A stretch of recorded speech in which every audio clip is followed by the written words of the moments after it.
มาพ่อเลยอื้อ เนาะผู้ใดคือนอนคางค่ะแท้อื้อคนเนาะเหล่าเงี้ยเหล่าค่อยร้อยยี่สิบนี่ ออกมาจากโมงหมด ฮะ ออกมาจาก ออกมาหับ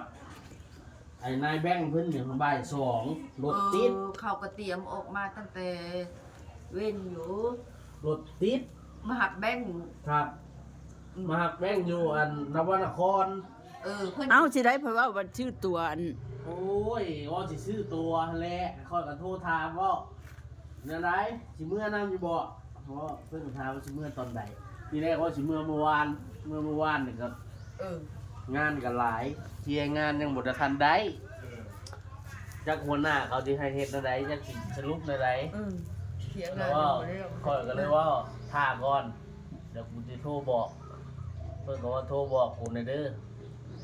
กูสิได้ไอ้ซื้อตั๋วบ่ล่ะแต่ว่าซื้อตัวแล้วก็โทรไปหาเพิ่นบอกว่าเสียเมื่อเมื่อวานตอนเที่ยงเพิ่นว่ามาหับกูแน่ตอนนี้ออกมาครับมื้อนี้ก็นางมีครับข้าวกล้องมา ไล่หลังกันมาอยู่เขาก็มาเมื่อ เพราะว่ามัน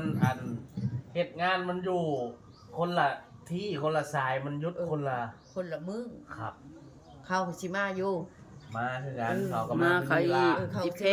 พกับสิมามันนี่กับสิมา เขา แล้ ก็ วมา มามื้อนี้ก็สิฮอดมื้ออื่นตอนเช้า ก็ทันอยู่ เขาก็ชิมาท่านปรุงอยู่ ครับเขาก็สิมา ก็ เพราะ ทัน ว่า อยู่ เขาลาได้น้อย อืม เขานางมีครับนากล้องเอาเบะเขามาฮอดเลย ลูกหลาน อ๋อนี่ดีใจเลยค่ะเด้อน่ะดีใจแล้วหลานชายเพิ่นมาแล้วบอกแบงก์ก็มา มื้อวานมื้อก่อนนะค่อยก็ใส่บาตรให้แล้ว อืม เพิ่นว่าไปใส่บาตรให้เบะเด้อเพิ่นว่าเอาผมใส่ให้แล้ว ใส่บ้านแล้วเราก็บ่ห่วงล่ะ ไม่ได้ห่วงสั่งแล้วสิไปเพื่อนลูกหลานที่มาคบคู่คนมาสิ่ง อืม เพิ่นว่าไปใส่บาตรให้เบะเด้อบักหล่าค่อยไปใส่ให้แล้วเอ้ยเอาไป จะยิ้มนะเห็นบ่เรายิ้มตลอดนะเรายิ้มตลอดนะ บ่ นี่ ได้ นะ ให้ห่วงลูกห่วงหลานเนี่ยเขาทำมาค่าขึ้นแล้ว บักก็นี่บักอันมดมานี่แห้งเท่ละดีใจเพิ่นหันได้ยิ้มเปื่อยๆแล้วนี่มันแค่นั้นว่าอันว่างั้นก็ไม่ได้เขาสิมาอยู่กับเราก็มาแล้วก็นั่นนะก็ยิ้มแล้วดีใจเลยฮะ ไปหาค่อยอยู่กรุงเทพ ว่าใส่บาตรให้เบะเด้อว่าเฮ็ดบุญให้เบะแน่เพราะว่ากระโทรมาหาอีแม่ดิแม่จะใส่บาตรให้เบะ ลืมจ้อยนะครับ นั่นก็ลืมจ้อย เรียกละลาย อัน มือหน้ามือหลัง ตอนละยังบ่ทันได้อันนะแบ่งกับไปหาแบ่งคือกันไปเด้อ เอากับมือบ่แม่นมือวันที่ นั่นแหละ บ่แม่นมือวันที่3พร้อมเดียวบ่เฮ้ย กับมือ วันที่3 ก่อนมือนั้นมือนึง วันที่3มาได้มึงเอาออกเลยอันในหูตัวเอาไปทางพุ่นเนาะ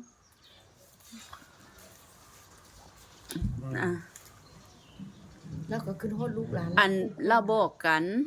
มื้อวันที่3ค่ะกันแล้วสิเข้าเมืองก็สิไปหาไปคลินิกไปหาหมอเบะเขาสิเข้าเมืองเด้อเขาสิไปหาหมอเพิ่นว่าเพิ่นเพิ่นก็พยักหน้ากูก็สิไปคือกันเพิ่นว่าเอ้าเจ้าไปได้บ่เจ้าสิย่างได้บ่ย่างได้เพิ่นว่าแม่นบ่ขาจะเจียดได้บ่ได้เพิ่นว่ากูยังสิเหยียดกูยังสิได้กูย่างเจ้าย่างได้บ่เบะย่างได้เพิ่นว่าฮะย่างได้ไปก็ไปแล้วไอ้ลิศก็นอนอยู่เปแบ่งก็ย่างอยู่เจ้าสิไปใส่ก็ให้ไอ้ลิศแลพาไปเจ้าจะไปใส่ก็บอกเขาบอกไอ้ลิศหั่นล่ะคอยสิเข้าเมืองซะก่อนมื้อนี้ฮะไอ้ลิศอยู่นำเจ้าเด้อนะแล้วก็บ่ได้เป็นแนวใดก็มื้อวันที่3ที่4บ่ยังด่าเดียวอยู่ได้ ด่าเดียวก็ค่อยฮะได้ให้ค่อยฮะมึงเฮ็ดเจ็บแท้เพิ่นว่าฮะมึงก็ค่อยๆแหน่กูเจ็บเพิ่นว่าฮะเดี๋ยวจะค่อยแล้วค่อยก็บ่มีแห้งก็เดี๋ยวก็งัดค่อยมันบ่คืนอันเปลี่ยนแพมเพิร์สน่ะเช็ดกระตูเพิ่นนะอันทำความสะอาดเพิ่นนะ เฮ็ดค่อยก็มันก็บ่ได้มันต้องเฮ็ดแฮง คือชั่วโมงเขาที่5 ปึกมันก็คือว่าแล้วก็ ไม่เจ็บเลย มันเพิ่นเจ็บก็เห็นไหนล่ะ มันเจ็บแต่ว่ากดเอาก็เท่านั้นแหละหากว่าคือว่านี่หั่นเพิ่นหายกัน แล้ หั่ วน งานจุกเจือกับพันเมื่อแจกแล้วฮะ ครับ น้อยถือที่สุดที่เราหายกัน คำมีแต่คนมีวิคำบ่จำเป็นแบบนี้ก็บ่ได้มาเลย บ่ได้อยากมาซ้ำแบบนี้ เดี๋ยวบ่มาแล้ว อันไอ้ตั้มเมื่อวานนี่แหละโทรมาส่งอยากให้นะแม่ว่าแม่สิอยู่กับผู้ใดบัดนี้เราหันประคองก็บ่อยู่เลยอยู่กับตุงหลาดบ่เราไป อันญาติๆนั่นให้น้องเพิ่นหายกุกๆจังพุ่นฮะหายลักละหายกูหาก็ละไปหาหันเพิ่นว่าหาก็ไปเยี่ยมหันเพิ่นว่าบ่เลยกูสิอยู่กับไผเพิ่นว่า มันลืมฮอดอันไทยแลนด์ก็สิมันลืมฮอดป้าอยู่ไกลเลย อันเป็นสังอันก็นั่นเด้อีนางเหมียวอยู่ต่างประเทศพุ่น โทรมาบ่ โทรมาเวลาอันน่ะที่เราเบิดพอดีฮะ อืม เบิดพอดีอัน อืม 19 นาฬิกานะ อืม เฮ็ดจังได๋100 วันพันปีไม่ก็บ่เคย ไปคักขนาดเนาะ19วันที่9 เออ ปี9เนาะ ตัวบ่ได้หาบ่ ฮะมารถ ขับรถ กระบะครับมักขับรถ เออ เออ บ่ เขาบอกว่าบ่ต้องห่วงบักแบง เออ มันก็เฮ็ดงานอยู่ มัน เฮ็ ก็ ดงานได้ เอาการเอางาน เอาการเอางาน จนเขาไว้วกไว้ใจอ นี่ ยู่ ก็เฮ็ดได้บัก อืม กล้องก็เฮ็ดได้ กล้องอ่ะเพิ่นเฮ็ดแล้วบ่งาน เฮ็ดได้แหละครับ เอาฝึกเอาโซนเอาได้สิโต โอ้ก็เฮ็ดได้นาริตก็เฮ็ดได้นาริตก็แห้งคักนาริตเป็นเฒ่าแก่แล้วเจ้าบ่ต้องห่วงแล้วดอก เออ เฮ็ดได้ทุก มี ค แต่ น ค ก็ น สิเลี้ยงแล้วคือเขา อันตะเก้า เราจัง ตะเก้าหันน่ะว่าแม่นี่ได้นะลืม แล้วก็ห่วงว่า อันตอนแรก ค่อยลง เช้า ตะกี้ครับเช้าแห้ง เช้าแห้งแล้วคนละเว้าแม่อลิศน่ะอยู่น้ำมค่อยนี่แหละอยู่กับไอ้ปุ๊นี่ล่ะบ่ต้องห่วงอยู่น้ำค่อยนี่ล่ะอยู่น้ำค่อย บ่ นี่ มีผู้ใดทิ่ม เบิ่งน้ำเดียวเบิด ห่วงนายแบงค์นั่นแหละ แล้วว่า ห่วงนายแบงค์กับห่วงไอ้ลิศ นายแบงค์นายแบงค์โอ้สบาย อันเพิ่นนี่ ได้ ได้ อยู่ดีเหตุการณ์ในงานคือเก่าหั่นล่ะ มีแต่คนเอาการเอางานดีอยู่ บ่ต้องห่วง คื เราดอก อนลิศนะเพิ่นภาคในนี้ได้ภาคให้ปุ๊เอ้ยโตหาภาคนลิศนี่เด้อ อืม เพิ่นหาบ่ได้ภาคคนอื่นนะภาคอัน เห็นเบิ่งเป็นเพื่อนละมา อันนี้ก็ลูกชายคนที่2เพิ่นน่ะเด้อปานนี้ แล้วเรียบร้อย ลู แล้ว ก ก็ ชายคนที่2ของยายหนูโคงพรหมบุรมนะฮะเนี่ยชายที่สอง บ่ต้องห่วงต้องใยลูกหลานค่ะเขาทำมาหากินเป็นเบิดยายลูกเจ้าค่ะบ่ได้เป็นตาห่วงเขา เจ้าสามคนไปมาเรียกอะไร มันเฮ็ดเวียกเฮ็ดงานบ่ว่า นะบ่แกะคนแค่ดังได้บ่บ่ขี้โอ่งได้บ่ถือว่ากูมีเงินแล้วกูสิมาดใหญ่เฮ้อกูบ่เฮ็ดอันนี้ใส่ล่ะเข้าคนง่าย แม่น ถือคนบ่มีด่าเร็วนิสัยค่อยบ่มีนักเลงอีกแต่เขาบ่เฮ็ดใส่เฮาห่ะ ผู้ใดเขาก็มัก โอ้ยค่อยเข้าไปทางใดก็ถือบัดให้ก็โอ้ยป๋าเฮาแต่งตัวแบบนี้เฮาค่อยบ่มักเว้อได้ แม่นความ ค่อยรถยนต์ก็ซื้อได้อยู่แต่ว่า มันผลประโยชน์มามันสิเสียภาษีแล้วมันตามเขาลูกเมียทั้งหลังมันอุกได้ มันอุกได้ สะดวก เฮาเอานี่แล้วเอาแต่สภาพเฮานี่อย่าว่ามีเงินอยู่มีเงินเฮาบ่เฮ็ดเฮาเฮ็ดไปเรื่อยๆคือคนจนนี่ผ้าขี้ริ้วห่อทอง เอาสูตรนี้ บ่แล้วแต่งตัวม่านใหญ่นะแล้วสุบ่เอาข่อยบ่มักนิสัยน่ะก็บ่เอานิสัยมาใส่ตัวข่อย เอาแบบลื่นเริง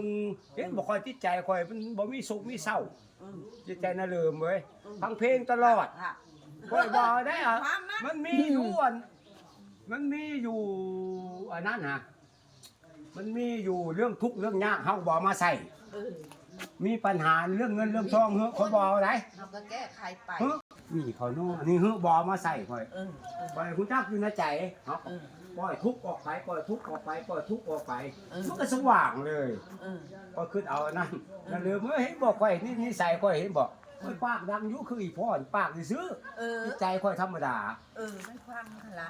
ข่อยไปนั่งในหมู่นี่ข่อยป้าคนกินเหล้า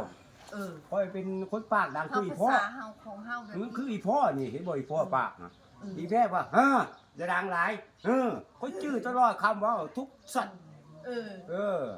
จนเราตายแล้วไปเว้ยเจออย่าดังหลายอย่าดังหลายได้พ่อฮะพ่อลงแน่อันนี้มือได้เขาก็ปากดังแบบนี้ คำภาษา ก็ปากดังแบบนี้แต่ห่าอย่าปากดังแต่เจนบุ๊กเมียกับนาบคือเดียวมันก็คิดมาบวกใส่กันกูย้อนหลังมาใส่ย้อนนี่แม่นก็ดีได้ชุบปืนก็บ่ปากคือแบบวัดบ่ปืนบ่ปากคือค่อยได้เป็นความบ่ปากได้เขาว่าค่อยว่าเขาค่อยเป็นน้องเขาผู้ใดก็จ่ายก็บัวโบราณโยจักแล้วว่ะค่อยมันได้ในอีพ่อว่าร่างกายว่ะสู้ง่ายผู้สู้อีกคำซุ่มผู้สู้เขาร่างกายคลิปนี้ก็ฝากไว้แค่นี้นะคะ เฮาแข็งแรง ใครค่อยสาธุค่อยเฮ็ดเวียกงานนี่นายก3นายกค่อยบ่ค่อยป่วยเลยเฮ็ดบักซะลีเบิดปีเบิดชาติน้ำ ตัวนี้